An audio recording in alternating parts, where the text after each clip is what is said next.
Fittingly named Mountain River Cave, this enormous cavern features a river flowing through its sprawling interior. The discovery of the cave is a captivating story of luck and exploration. In 1991, a local farmer named Ho Khan accidentally uncovered the entrance while seeking refuge from a storm. Despite this early find, the true vastness of the cave remained unknown until 2009, when a group of British cavers, led by Howard and Deb Limbert from the British Cave Research Association, conducted a comprehensive survey and revealed the site's full magnificence. Sun Dong Cave is truly colossal, spanning over 5.5 miles in length. Its ceilings reach staggering heights of up to 650 feet, and certain areas widen to an impressive 490 feet. To put its size into perspective, the cave could comfortably contain an entire New York City block, complete with towering 40-story skyscrapers. The main tunnel alone extends more than 3.1 miles, placing it among the largest underground spaces ever found. The immense scale of Sun Dong is nothing short of awe-inspiring, securing its reputation as a genuine natural wonder. The geological origins of Sun Dong Cave trace back between 2 to 5 million years. It was formed by the steady erosion of limestone beneath the Annamite Mountains by the persistent flow of an underground river. Over time, sections of the river tunnel's roof collapsed, creating enormous skylights that now allow sunlight to flood into the cavern, giving rise to a thriving underground jungle. The area where the ceiling collapsed brought down massive piles of rubble, further shaping the landscape inside the cave. Sun Dong Cave is famed for its monumental stalagmites, some of which tower up to 230 feet high. These magnificent limestone formations, created over millions of years by the slow dripping of mineral-rich water, are among the tallest found anywhere in the world. To grasp their magnitude, imagine that the tallest stalagmites in the cave surpass the height of the Statue of Liberty. Equally remarkable stalactites dangle from the ceiling, forming intricate, natural chandeliers of stone. A dynamic and fast-flowing river winds through Sun Dong, primarily fed by seasonal rainfall. This river has polished the cave's rock surfaces into smooth formations and carved deep, crystal-clear pools and lakes. During the rainy season, the river swells, making sections of the cave inaccessible due to flooding. These aquatic features not only amplify the visual beauty of the cave but also nourish its distinctive ecosystem. The constant sound of rushing water reverberates through the vast chambers, creating a serene yet powerful atmosphere. Over millions of years, the erosive power of the river has shaped much of Sun Dong's incredible size and intricate rock formations. In some areas, the overwhelming silence, or the profound absence of sound, becomes almost deafening. In an extraordinary natural occurrence, parts of Sun Dong Cave have developed their own ecosystems, often nicknamed the Garden of Eden. These lush jungles sprouted thanks to massive roof collapses, allowing shafts of sunlight to penetrate deep into the cave's interior. This natural illumination sustains an array of unique plant life, including small trees, ferns, and mosses, thriving in the humid conditions. Witnessing a vibrant jungle flourishing hundreds of feet beneath the Earth's surface is surreal, making these areas resemble a lost world hidden underground. The vivid greenery stands in striking contrast to the surrounding limestone formations, enhancing the cave's mystical ambiance. Scattered across Sun Dong's floor are rare cave pearls, a natural phenomenon formed over centuries. These pearls develop when layers of calcium carbonate coat grains of sand in pools of water, kept in constant motion to create smooth, rounded shapes. Some of these cave pearls are as large as baseballs, a rarity in nature, making them one of the cave's most extraordinary features. One of the cave's most iconic structures is the Hand of Dog stalagmite, a limestone formation resembling a giant dog's paw. It has become a well-known landmark among explorers, symbolizing both the grandeur and the whimsical natural artistry found within the cave. Frequently captured in photographs, the Hand of Dog serves as a point of reference within the vast interior and sparks the imagination, adding charm and wonder to an already awe-inspiring environment. The walls of Sun Dong Cave are decorated with ancient fossils, offering a window into the region's prehistoric past. These fossils, including imprints of shells and skeletal fragments, reveal that the area was once submerged under a vast ocean millions of years ago. Exploring Sun Dong Cave is not an undertaking for the faint-hearted. The journey to reach the cave demands trekking through dense jungles and rugged terrain. Once inside, Explorers face additional challenges, navigating enormous underground chambers, some of which require swimming or rope climbing. The immense size and complexity of the cave make exploration and mapping a daunting task. This adventure demands both physical endurance and mental toughness, attracting only the most daring adventurers and dedicated scientists. Due to its untouched condition and immense ecological value, there are active initiatives in place to safeguard Son Dong Cave. Working together with environmental organizations, the Vietnamese government has implemented strict regulations on tourism and exploration to minimize human impact. Only a restricted number of guided tours are allowed annually, ensuring that the cave's fragile ecosystem remains protected. These preservation efforts are crucial for maintaining the cave's natural splendor and ecological integrity, so that future generations can continue to marvel at this extraordinary natural wonder. The Cham civilization, which prospered from the 2nd century to the 17th century across central and southern Vietnam, was a highly developed culture recognized for its achievements in maritime trade, architecture, and sculpture. Predominantly Hindu, the Cham people left behind numerous architectural masterpieces, such as towers and temples that served as religious and cultural hubs. These towers are particularly renowned for their distinct red brick construction and the intricate carvings embellishing their surfaces. Cham builders employed a unique technique of assembling bricks without using mortar, fitting them together with such precision that the joints appear invisible. This method continues to intrigue and inspire modern architects and archaeologists.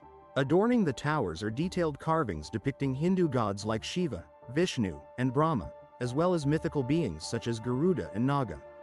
The intricate reliefs often portray scenes from Hindu epics, demonstrating the Cham people's artistic excellence and deep spiritual devotion. Architecturally, the towers typically feature a rectangular or square foundation topped with a soaring, tapering spire, representing Mount Meru, the center of the universe in Hindu mythology. Each tower was part of a larger temple complex, including sanctuaries, assembly halls, and entrance gates. While not situated directly beside Son Dong Cave, significant Cham towers located throughout the region include the My Son Sanctuary and the Po Nagar Towers. These monuments provide vital context for the Cham influence in the area and are essential to understanding their cultural and architectural contributions. The My Son Sanctuary was rediscovered in the late 19th century by French archaeologists, notably Camille Paris, who first documented the site in 1898. Further explorations were led by Henri Parmentier and others during the early 20th century.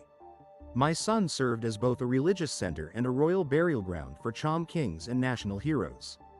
The site encompasses over 70 temples and towers, constructed between the 4th and 14th centuries, showcasing the pinnacle of Cham architectural achievement.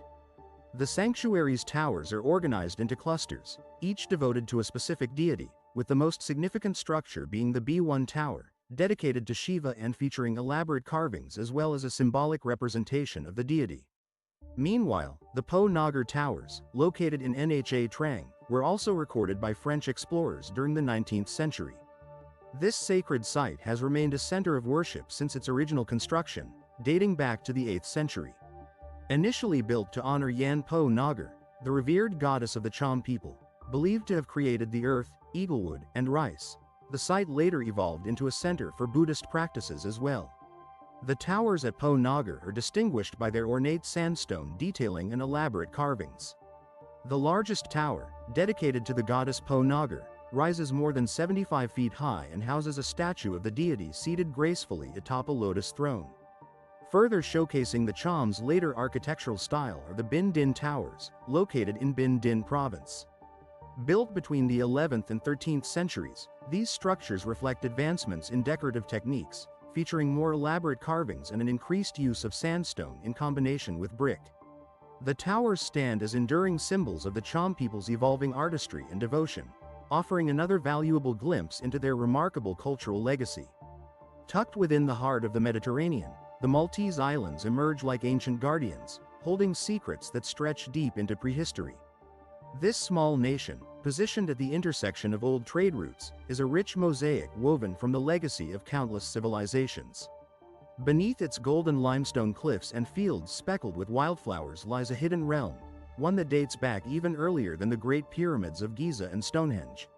In 1902, as Malta stood on the threshold of the modern era, a groundbreaking discovery would forever reshape our understanding of its ancient heritage.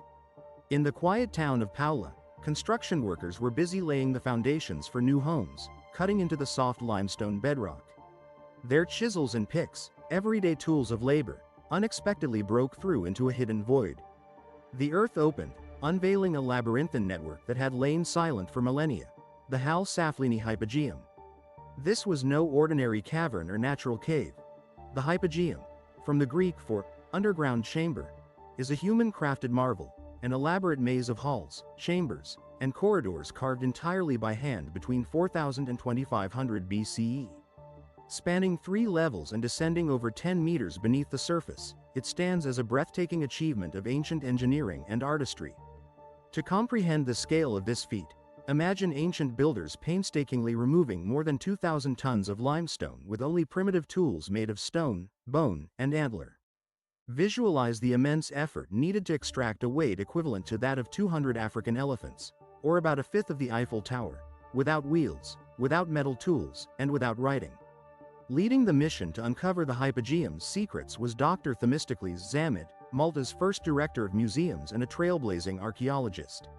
Reflecting on the site, Zamid declared the hypogeum to be a monument surpassing all others, for its uniqueness and the testimony it bears to a highly advanced ancient people. Thanks to his meticulous work, the site was preserved for generations to come. As we journey deeper into the hypogeum's dimly lit corridors, the air cools and the echoes of footsteps mingle with ancient whispers.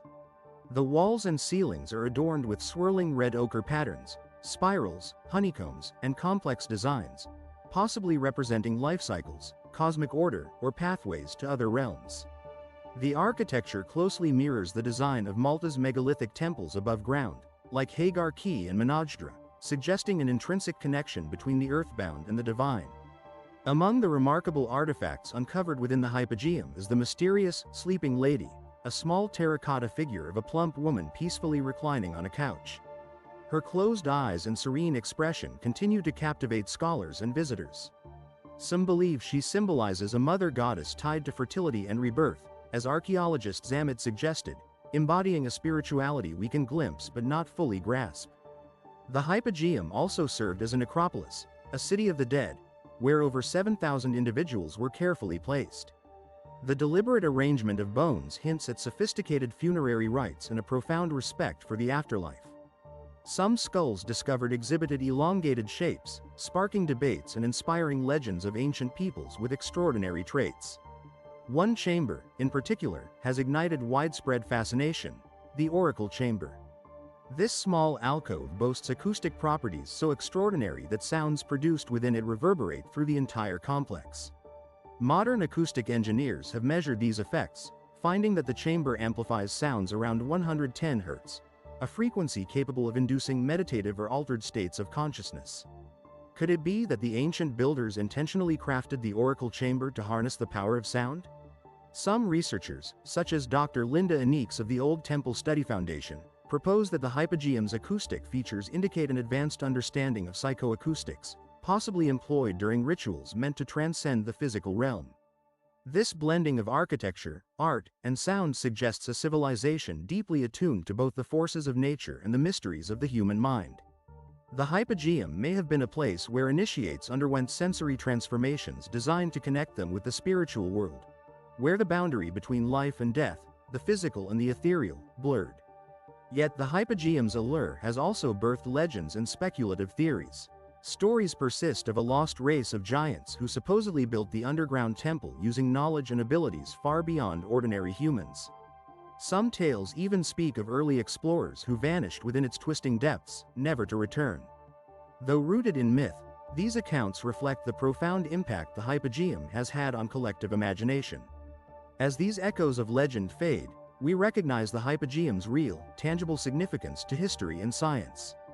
Its discovery unveiled not only an architectural marvel but also revolutionized our understanding of prehistoric cultures.